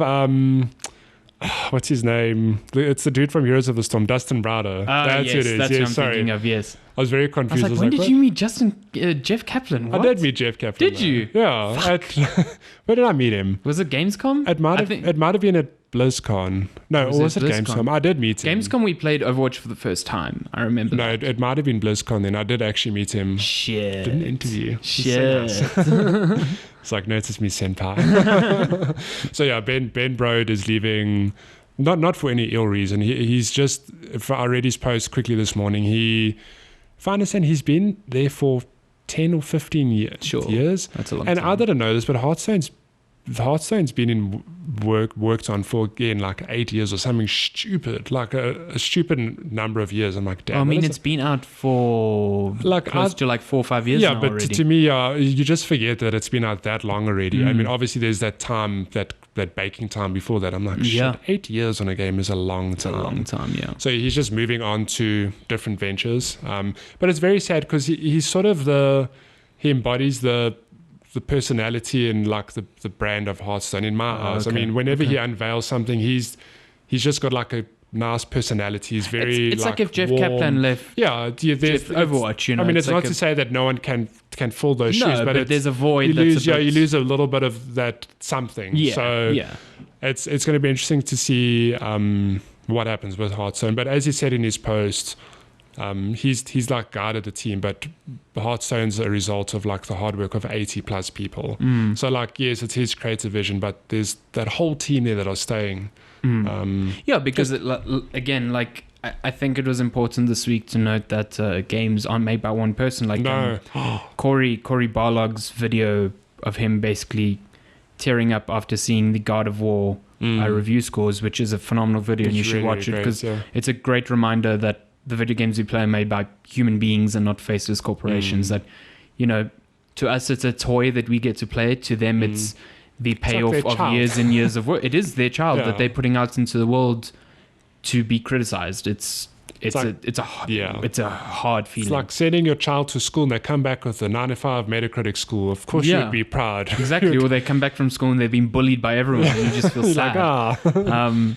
So yeah, that was a great video, but like the biggest part of that video to me was him just thanking his entire team for working for 5 years, because he's a creative director, and a lot of the times we look at these people like Ken Levine and Cliff Bleszinski and Hideo Kojima and stuff, and we look at them and say they created X. Yeah, it's like, but it's not they had creative input on that, but like 200-300 people made that game. They just guard the ship. Exactly. Really, they guard the ship. They make creative decisions that ultimately end up shaping the game you play. Yeah. But there's a lot of hands on that thing, and a lot of, you know, suggestions that get made along the way. I mean, we both read Bloodstain and Pixels, and how many times did you hear of like, oh, an art director mentioned this and that was a fucking great idea. Like, that shit happens. Like, so yeah, I don't think him leaving Blizzard means that Hearthstone is like in fucking dire straits now. I think there are many designers there that you know, pick up the mantle, but it is sad. It's like if Jeff Kaplan left Overwatch, it'd be the same. like, who's going to do the update videos? They're so great. I love it. There's some other guy. Exactly. If it's not Jeff Kaplan, we don't want it. No, I'm kidding. So, but yeah, that is pretty sad. I'm interested to see what happens to Hearthstone as a result, but because it probably will stick to the same formula of like a new expansion every. I think it's 3 a year now. It's more regular than that. I honestly can't wrap my head around how every 3 to 4 months there's like 100+ new cards. Because as far as I understand, like, if I'm getting this right, when I played Magic the Gathering, it was every 6 months was a new release, and I thought Overwatch, Hearthstone had just adopted that model. No, it's 3. It's if my calculations are correct, it's about 3 expansions a year. And then they rotate 4 expansions. They rotate out of Wild? They keep. I think the latest 2 years are. The standard. latest 2 years. Okay, that's the same as Magic. And then everything else falls out. So, but they reset it every year. It's not like this new expansion comes out, then the 5 expansions ago falls away. So like now it's standard for this year, and then every expansion gets added to that. Yeah. And then I think it's February or March. Well, more or less the same time period now. Then like there's that gear shift where these go into that Wild, last year, that 1 year falls away, and then like we're building. That's on just how they keep the meta interesting and get you to keep buying more cards. Yeah, it's the Magic the Gathering curse. It's why I stopped playing. I started becoming real. It's the Dark Souls of Madno. Yeah. I think that's most of the news. There's also like no games coming out this week. Let's just leave it. God of War came out yesterday, and Nintendo Labo came out in the US yesterday. It's only out here on the 30th. I'm super stoked. Did you see that video of The Verge? So The Verge, nope. They posted up a bunch of Labo coverage, and one of the things they did was they made the piano, but then they wanted to make like a whole band of instruments. So they created like a guitar out of cardboard and like a little housing for the Switch, and then using I think it's called GarageCon, which is like the like programming centric sort of part of Labo, where you can create your own inventions. They basically made a guitar. Oh, wow. So how this works is like the Labo basically has like an if this do this, which is the most rudimentary and basic principle of programming. And you can combine these blocks in a visual manner. So like if I touch this button on the screen, play this chord. Okay. And according to The Verge, there's this whole host of like a library of sounds that you can pull from. Cool. So they got, specific guitar string chords, and they were able to tune the pitch and the volume of each of these chords. And eventually the report was playing guitar using one of the Joy-Con as kind of her notes. So if she held down a certain button, then the strings would take on this note and she would strum. And if she held down and then she was playing a whole song using the piano and guitar, which is fucking awesome. That's really cool. And that's just the precipice of what people can kind of create with Labo. I'm so excited. When people dive into it, we're going to see some mad shit. I tell you now, by the time we even get our hands on it on the 30th, just being out in the wild for a week, there's going to be all sorts of shit online. YouTube tutorials. Yeah, exactly. And Nintendo have already said that they're going to be selling the cardboard separately as replacements.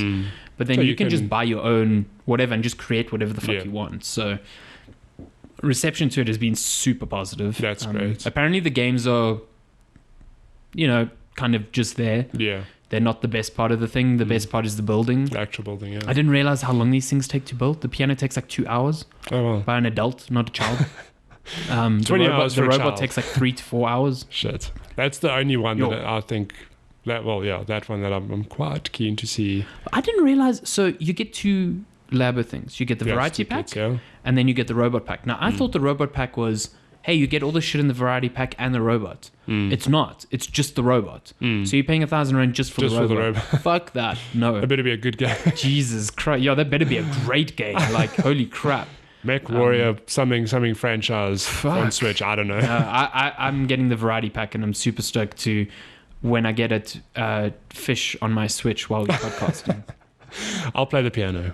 Strum my guitar. Yeah, we can make our own intro music using the Labo. That is a fucking great idea. People are going to stop listening. What is this god-awful noise? Oh, it's just a podcast. Oh, we're talking about games. Let's have a quick little interlude and just play something retarded on the piano. Do some fishing. Oh, God. Okay, shall we jump over to questions? Yeah. But before that, a word from our No, I'm kidding.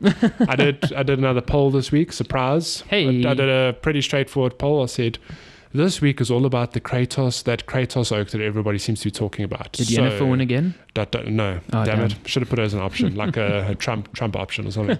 So, God of War.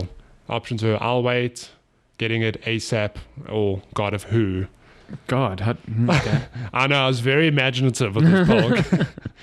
So 31% of people said I'll wait. We all know those are just PC and Xbox people who can't play the game, because the 42% of people who do own PlayStation said getting it ASAP. Good. And then there's the right choice. Then there's 27% of people who don't game who said God of Who. Shocking. I think we discussed it a lot earlier. You should get on that game as soon as possible to avoid them spoilers. If if you don't care about spoilers, cool. Wait.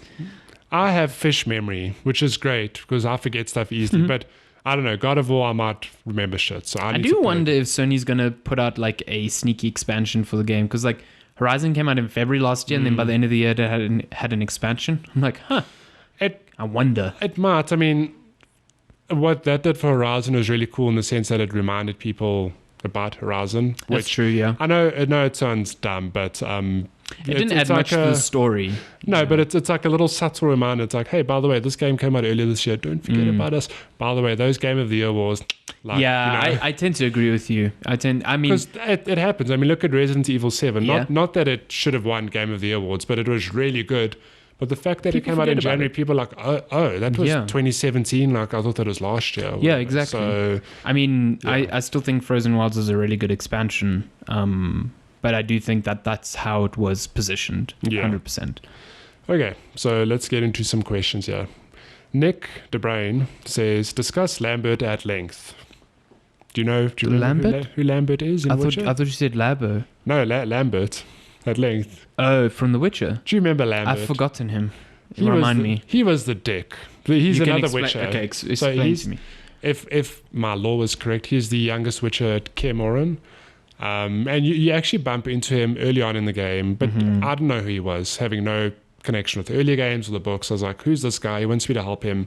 I'm not going to help him. Like, I did part of that side quest and I just got busy. And then subsequently that quest failed when I went to Kaer Morhen, because he obviously sorted whatever it was out by himself. So I was like, oh, goddamn. But you spend a bit of time with this character and you learn he's a real dick. Like, he's very sarcastic and he's just like crude. But then when you spend a bit of time with him at Kaer Morhen, there's a one of the main quests you do, you have to walk with him to do something with some plot device, which I can't remember the name of it. But when you're with him, you obviously interacting with him, you learn a bit about his story and why he is a bit of an asshole. Yeah. So like the Witcher life, he didn't choose the Witcher life chose him, basically. So you learn that he came from a very abusive family. His dad was like a complete drunk, abused him and his mom. Jeez, I don't remember any of this. Yeah, no, but it's one of those, it's like something you might forget, you know. Okay, I mean, I've played the game recently, so if you ask me in a year or two, I'd be like, who are you talking about? Yeah. So yeah, he came from a family where, very abusive family, bad household. And his dad one day apparently was drunk, as usual, and was surrounded by monsters, and a witcher saved him. And then, as witches, some witches tend to do, I don't know if it's a standard Witcher thing or something a Witcher tends to do. He saved him. He said, cool, I'll walk you home. I want you to give me like the first thing I see or something from your house. So he gets home, and what does he give him? He gives him the son, who ends up going to Kaer Morhen to become a Witcher, like sort of against his will. Okay. So that's why Lambert's very like torn up, and like he's maybe very, doesn't like the Witcher path. Yeah, he's very so he didn't get to choose, and he's very like what's the word I'm looking for? Like bitter about it. So long story short, he's an asshole, but then you get that backstory. I get the backstory, but you sort of develop a soft spot for him, because then you might remember in The Witcher, there's a part when you we need to prepare to this is where you're still looking for Suri, but you're at Kaer Morhen, and there's a moment when you're waiting to do something like major. There's a big plot point that happens, and you have the choice to drink with other witches. Oh, yes. So you do that, and I really enjoy that, because this game's very grim and dark, and out of nowhere you have this very light-hearted, like, hey, we just want to have a few drinks and get pissed. So you learn a bit about Lambert, and I actually developed a bit of a soft spot for him. Okay. But in my story, so I'm not going to dive into the plot, but you're defending Kaer Morhen against X-enemy.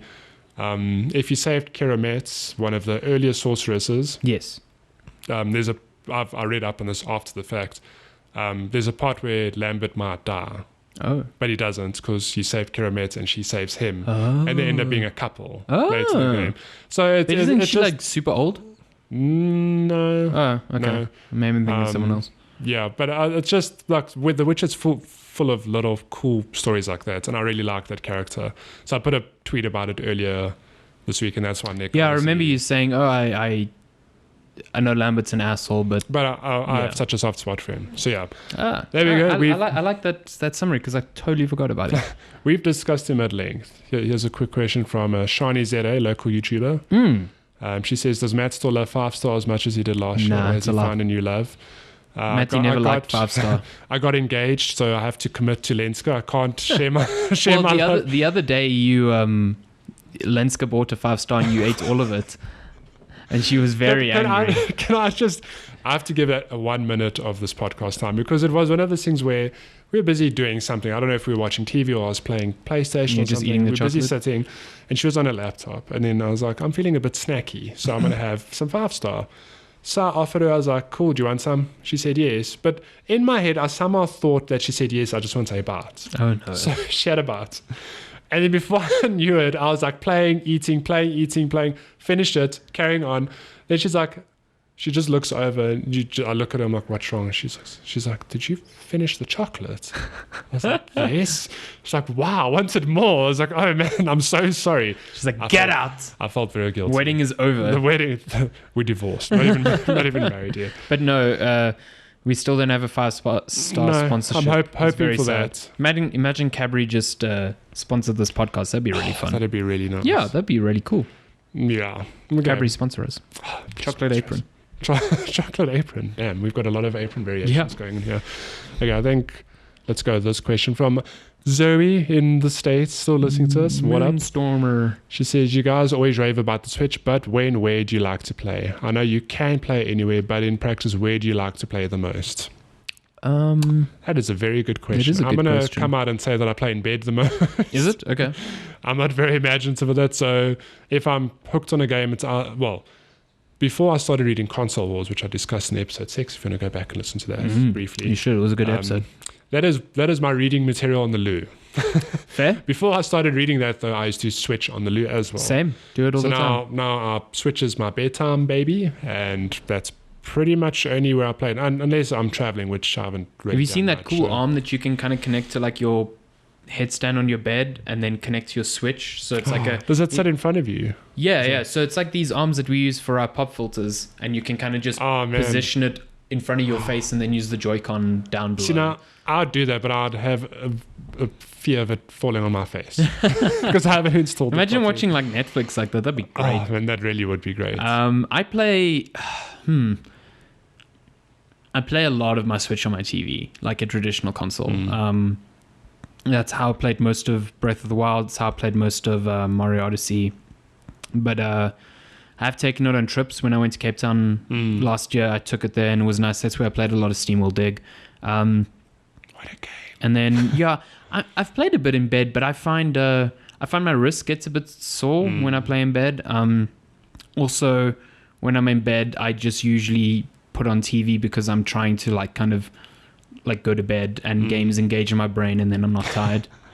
So the same. She has the same problem. She like her mind becomes very busy. Yeah, and then I just do can't not fall have asleep. that problem at all. I play and I'm like, I'm tired, put it off, fall asleep. Sometimes even TV just wires my brain and I take a while to fall asleep. So yeah, games in bed, not huge. Although I did play a lot of Celeste in bed. It was nice to play 1 or 2 levels and then be like, cool, put it down, you know.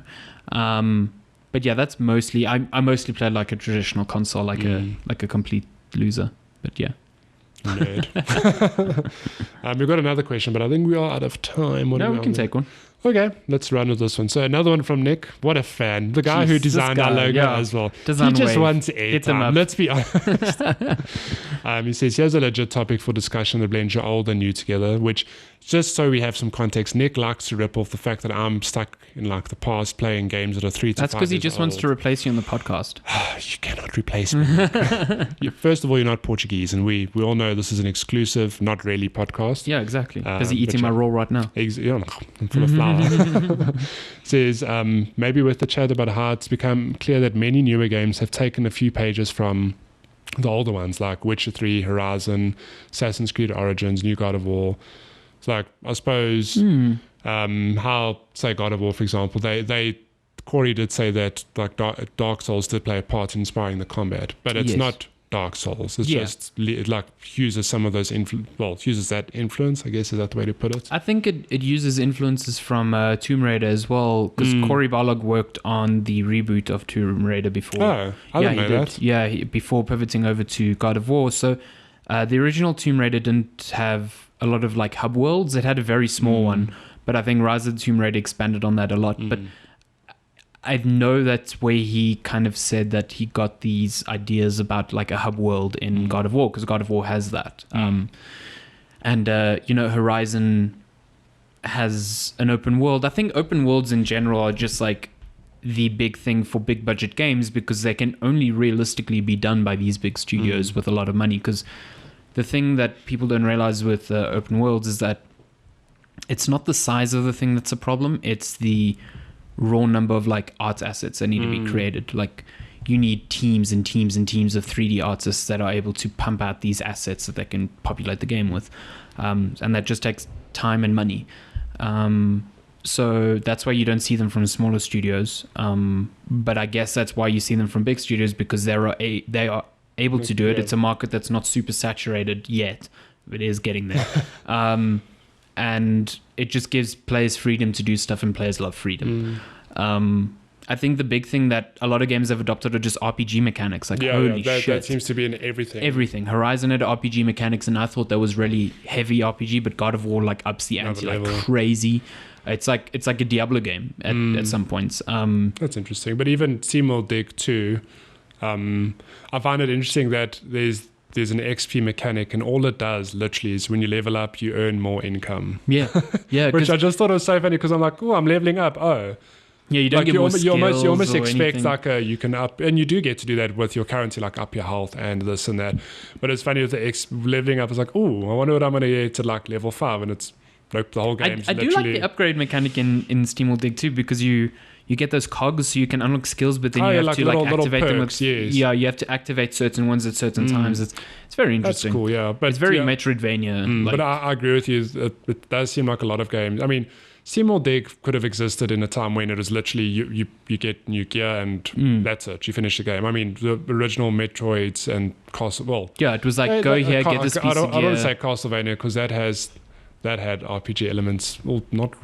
I don't know. I'm not going to get into. But it was the same. Like you go to an area, you find an item. Oh, cool! Now I can open that door that I ran past like an hour ago. Yeah. Go there, get another. So that's SteamWorld Dig 2 could have very easily not had that, but the fact that it does have these little perks and tweaks, and you can upgrade, it's like that's really cool actually. So that it is a feature. I mean, that's a platformer for crying out loud, and you've got not heavy RPG elements, but to a degree some sort of customizability. I get a bit irritated when, and I don't think Nick's insinuating this at all, but I have seen it where people just say that games are in a creative rut, and I'm just like, there's almost more creativity out there now than ever before. Well, last year was one of the best years in gaming, and it's like we had Zelda, which completely turned the Zelda formula on its head, as well as setting a new benchmark for what open world games could be, to the point where even Far Cry is like, cool, we're not going to clutter our map anymore. We're going to make discovery more natural and stuff. And I'm 100% certain that came from designers playing Breath of the Wild and going, fuck, that's really cool. Like they turned this tower mechanic into something that is interesting, you know. And people learn, you know, they borrow and put their own spins on things that they enjoy. We shouldn't forget that designers play games as well, and when they play something that engrosses them, it informs their ideas. You know, and that's why games sometimes maybe feel similar, but they have their own unique aspects to them. I mean, even Overwatch comes as another example where they've been very open, saying like they've been inspired by many old school shooters, and you can see that. I mean, Pharaoh is probably like the rocket jumping Quake character, and then Soldier 76 is like the, hey, if you like Call of Duty, here's this character. and it just fits into their world. It's not like a copy paste. They just use it as like a jumping off point or for inspiration. Overwatch isn't the first hero shooter. No, yeah, 100% not. I mean, Team Fortress 2 is like Team Fortress 2. Sorry, and Team Fortress did this almost a decade ago. You know, and had roles that Overwatch doesn't even cover. So like. Yeah, I don't know. I think that gaming is in a very, very creative space now. We've seen reinventions of franchises that were stale, like Resident Evil got reinvented in an interesting way. Zelda, really good way. Mario refined its formula. God of War reinvented itself entirely. Like Horizon Zero Dawn made a character, well, an action adventure game with some really interesting combat and RPG elements. Like there's a lot of creativity out there now. Yeah, and that was 2017. It was such a benchmark actually for the industry. And Jeez, you think like how they're going to top that, but you look at 2018. We really got God of War, and I mean Monster Hunter. Let's not forget that is this year. They came out in January. Yeah, and like, they changed their formula to make it more mainstream as well. Like in a great way. It's weird because I've seen people saying, "Oh wow, the reviews are getting real lenient. I'm seeing more 10s than ever before," and it's like I don't agree with that. Because I just think the last year has been one of the most exceptional years in games I've ever seen in my life. Well, you've given 2 10s in the last 6 months. In the past 6 months. And like before then it was one in 6 years. Yeah, but like, I mean, that should speak more to the fact that actually... It's just quality. Let's not think that reviews are being more lenient. I mean, maybe some are, but that's like a debate you can have. Maybe it's just the fact that games are good games. Really, really... at their peak, well, not at their peak, but they're at a really good place now. And we're in a golden age right now. There's probably going to be I don't want to jinx anything, but with the battle royals, there might be a bit of a dip later this year. Yeah. Maybe I'm wrong. Maybe Call of Duty and Battlefield 5 battle royals like the best thing ever, and it just takes gaming to the next level. And the thing is, we keep thinking it's because when Zelda and Mario came out in one year, we're like, wow, the Switch is going to struggle now. I know. And it's like, it's not struggling. And people have been saying the same for Sony. It's like, oh, all their big hit, announcements have now come to fruition. What's next? Yeah. It's like, yeah, but Horizon was incredible. Yeah. God of War has been incredible. Still got Spider-Man looks great. Detroit, yeah.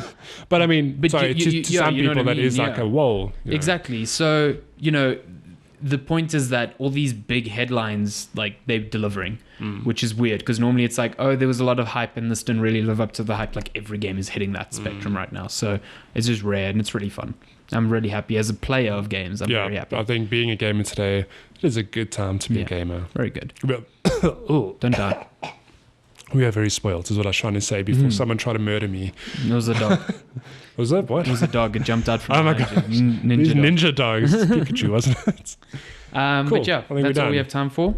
Yeah, that was a good episode. I'm glad. No, thank you. We didn't destroy the soundboard with my Red Bull. Jeez, like that. It was close. Yeah, for a second there, I just would have cried, actually. I would have so cried. It's so expensive, this thing. And that would have been awkward. Well, the recording would have stopped. But imagine it was just showing how to console you live. That was episode 7 of Checkpoint Chat. As always, send us questions at Checkpoint Chat on Twitter or checkpointchatpodcast@gmail.com for email. People seem to be preferring Twitter more than anything else. Yeah, thank you for the questions this week. They were very fun. Nice ones, I enjoyed that. You can listen to us, as always, on Anchor, where we upload the podcast, and then that sends it off to Apple Podcasts, Stitcher, Pocket Casts, Overcast, Google Play if you're in America. Not on Spotify yet because they haven't replied to me. But maybe, we're trying. Yeah, and on Anchor FM, you can grab the RSS feed and pop it into whatever podcast app you want. Yeah. Cool. Cool. Thank you for your time. Thank you for your time. No, thank you. No, you hang up. Okay, bye. Love you, bye.